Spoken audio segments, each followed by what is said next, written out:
Back in the 90s, MTV had an hour special every week called MTV Unplugged, where famous artists came in and did a 60-minute concert of their famous songs acoustically. This was a phenomenon, especially as MTV grew to its peak in the mid-90s, with 1992's Unplugged with Eric Clapton, which to this day is still the best-selling live album with a record-breaking 26 million copies sold.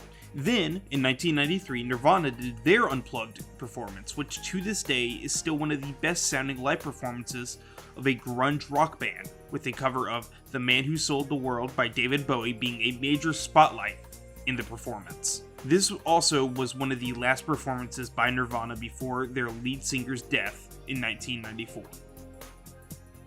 Now, why do I mention MTV Unplugged when the title clearly says Tiny Desk? Because they are of a common thread. Stripped down, intimate performances of music to audiences.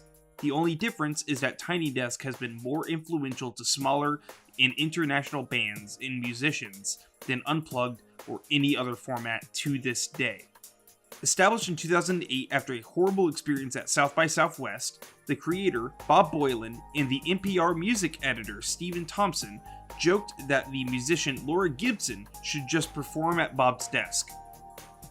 And then it happened. And 17 years later, it kept and is still happening. With over 1,000 episodes, the series is still going strong, with famous highlights being Tank and the Bangas, Doechii, BTS, Tyler the Creator, Anderson .Paak, and Mac Miller. Each episode ranges anywhere from 15 to 30 minutes, with each performance being a wide range of genres. They do a month on Hispanic music, African music, and many others, while also gathering musicians from traditional classical backgrounds to the upper echelons of pop culture. But each episode is tender and sincere in its grasp of the intimate experience that these concerts hold. Each performance shows the artist's abilities to capture the audience, with the in-between moments between songs sometimes being filled with witty banter and explanations of the meaning behind the choices of music played during the performance. Like when the musical Wicked came to Tiny Desk, with the original composer of the musical explaining his reasoning for his choices when composing the pieces, adding an extra layer to the already amazing musical, which has been going on for nearly 20 years, with an extremely good adaptation done for film. The desk just enacts a certain type of aura that makes even the most unknown of artists perform at the top of their class. And this is nowhere more evident than the Tiny Desk concert winners. The Tiny Desk contest is a way for people to upload a performance of theirs and submit it to be seen by the NPR music team, and out of the 6,000 to 7,000 entries per year, one is chosen to perform at the Tiny Desk, go on tour with NPR Music, and have a host of other benefits. And some of my favorite performances from this contest have been the Philharmonic, Hobo Johnson and the Lovemakers, and Tank and the Bangas.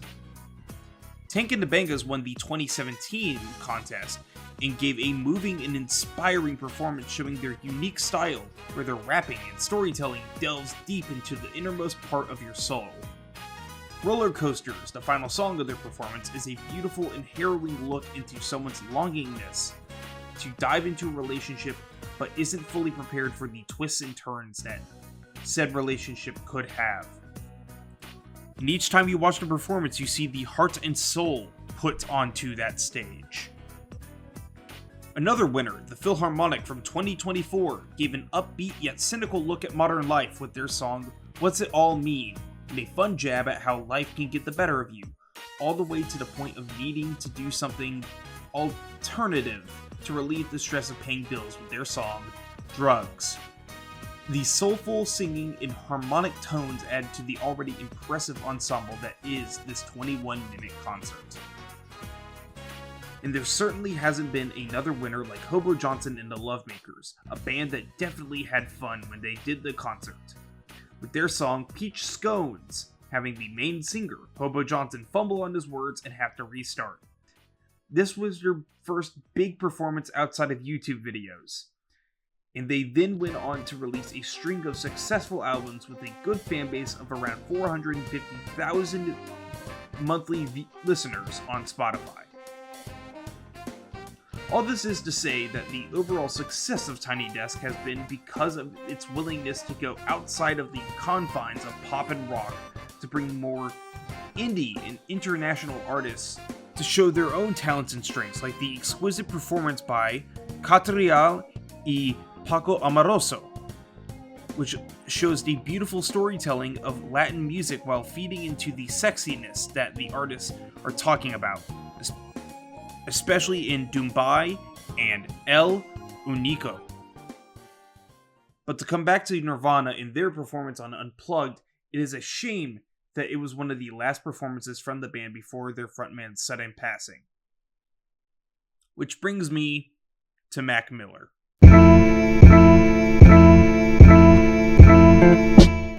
Mac Miller's performance was something to behold. A solid 3-song track from his newest album Swimming included tracks like Small Worlds, What's the Use, and 2009, each of which built the aura that Mac had, somber yet sincere, while also giving credit to his friends like Thundercat, giving special recognition to him for his contributions on Small Worlds for playing the shaker. It was cute and gave us better insight into the amazing person Mac was, no matter what he was personally dealing with.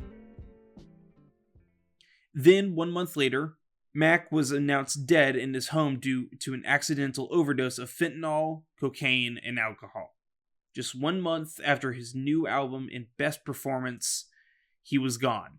And a year later, in 2018, his collaborator and friend Ty Dolla $ign, while doing his own Tiny Desk concert, was told it was almost a year to the day since Mac's performance. His team scrambled when being told this information and played a few notes before the cameras began to roll again, giving birth to the first tribute on Tiny Desk. Many of the same musicians that shared the stage with Mac shared the stage with Ty, including Thundercat, one of Mac's best friends, and another musician named Justice West. An emotional and personal performance showed the power of music, especially by someone seen in the rap game as goofy and talented, but had so much potential. And with 2 beautiful and haunting posthumous albums, Circles in 2020 and Balloonerism in 2025, Mac's legacy lives on. Gone, but not forgotten. All these points bring me back to my initial point made in the beginning of the video.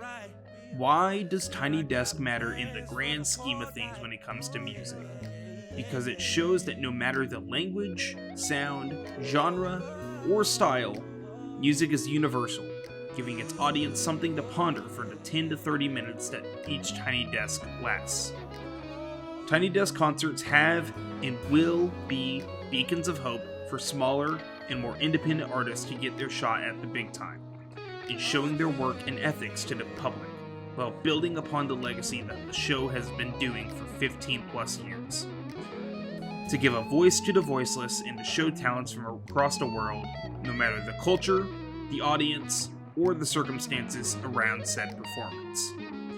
To give something authentic and real to the world, just behind a Tiny Desk.